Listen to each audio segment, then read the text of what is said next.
Okay, guys, I hope you're doing well. Now, in this video, we're going to be talking and breaking down all the buffs that Queen got for global, and it seems exclusively on global. So the first part of the video, we're going to break them all down and compare to her base kit. And then afterwards, we're going to get into kind of a bit of a more kind of maybe important topic that stems from this. And it's just that, like, it seems that most units on global are overall more valuable and will be better long term, which I think is very nice. I do really like that they're doing this. Now, I'm going to be live very soon, and I mean very soon, like in about 30 minutes. So I hope to see you guys there. So yeah, I mean, just pull up. We're going to be live doing some summons, talking about the update, and probably using Queen. So that's going to be it. Going to be a nice little short stream. So I hope to see you guys for that. Now, let's pull up her kit, and we have it right here. Remember, she does pretty much have to work with Vino. So if you're going for Queen, you're going to want to go for Vino too, and probably get some dupes. Okay.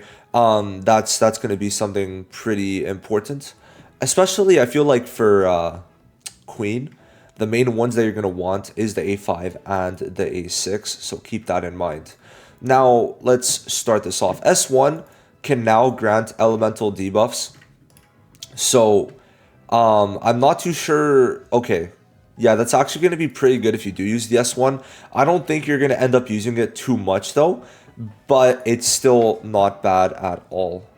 I'm going to guess that means that besides radiation, which if we go to Vino's kit, they say it here, increase foes' damage taken by 15% and is considered an elemental ailment. It's also going to give more elemental debuffs, which is actually going to be pretty huge. Now, the S2 is going to be actually quite nice. I do think that I want to check the P5X alert bot just to make sure I have the right way that it's looking, right? Oh, it ended earlier than I thought. Oh, damn. Okay. So the attack buff is going to be now 2 turns. So if we check here, okay, let's just take this out. So we're going to have the attack increase for 1 more turn, which, I mean, is going to be big. And then you're going to gain 3 stacks of tenacity. That's obviously going to be huge because you want to get to 5 as quick as you can. And then you could basically get that in 1 turn after the skill 2 now, right? I think so. Because you gain 1 stack of tenacity, and for every 1 elemental ailment, an additional tenacity. So even if there's 1 elemental ailment, you're going to get 1, and then you're going to get 3 right away. Oh, wow. Yeah, I mean, that's a big buff. Also, because the buff of the attack is longer. I think that's huge. Now, the A0, this one I think was pretty big. Stack based on the attack target. So yeah, okay, wait, let me see. Okay, wait, isn't that like fucking nuts? I mean, that's gonna be pretty good. So the stacks is now just that it's gonna be looking at just all of the enemies, which I think this is always better, just in case, right? Because it's elemental debuffs, but this means that if Vino like does some debuffs on random people, right?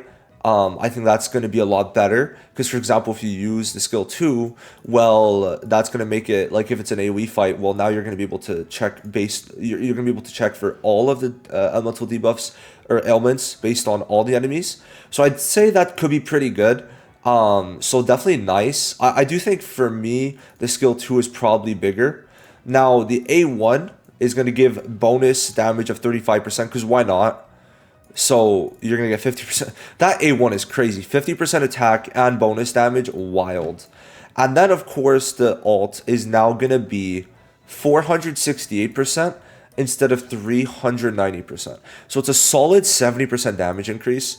And I would definitely say she's looking kind of nutty now. Okay. I mean, her buff lasts longer, so you're able to do more stuff with that.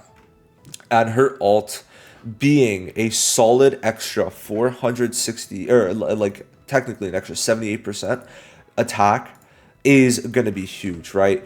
I think they did a good job with this. Just giving her buffs everywhere, skill 1, 2, alt, and then her A0. I think also buffing dupes is good for whales. I don't think that's actually a bad thing at all, in my opinion. So I would say she was done justice. Now, in my opinion, especially with this, like she feels almost like a very high value summon that most people will actually want to go for, in my opinion at least. I do feel that she's going to be better longer with all the buffs that they gave her. Even if they're small, they start to add up. Okay, they do start to add up. And this skill 2 buff is going to let you get those buffs from the A0 a lot quicker. So keep that in mind. Because then when you're in Iron Will, then you're going to be able to get this and then do even more damage here. Right, I do feel like they did good. And we're looking at quite a solid kit now. And yeah, so in my opinion, I would summon if you do kind of want a new DPS. Now, of course, there's a lot of good new units coming out, so I'm going to make a video, I'm recording it today, on what units to summon on in the future. But for right now, I would say that we're in pretty good hands for buffs, right? Especially when we look at other units. So I would say that you would want to summon if you have the pulls. If not, I think you're fine on waiting. It's not the end of the world. You summon on what you want to summon on. Now, it does bring up like a point of most units seemingly are going to get good buffs to where the way I see it, it's like they're trying to make it that even if you can't get everyone, at least you could get less people. But by getting less people, you're still able to be fine and stay up to date with the meta in a way. Because let's say for people who don't have Marion and shit, well, at least, for example, if you summon on Queen, well, she's going to do more damage than she would have before, right? So it's going to kind of need less situations where you need certain units. And I think that's kind of how it's going to work, to where they're going to buff these units at least a bit or enough to where you're going to need less 5 stars. And that's kind of how I'm seeing it, especially when you consider a bunch of the units already have buffs from 3.0 and onwards. So that's just like overall a really good thing, because like UE2, right? This gives her a bit more longevity in bossing because of the fact that like just 2 turns gives her a bit more extra damage. That's going to be kind of good in a way. So there's definitely things like that. And like, what about future units? Because like we're very close to also getting Phoebe. And I mean, it would be funny if they buff Phoebe after we have to wait a while for standard.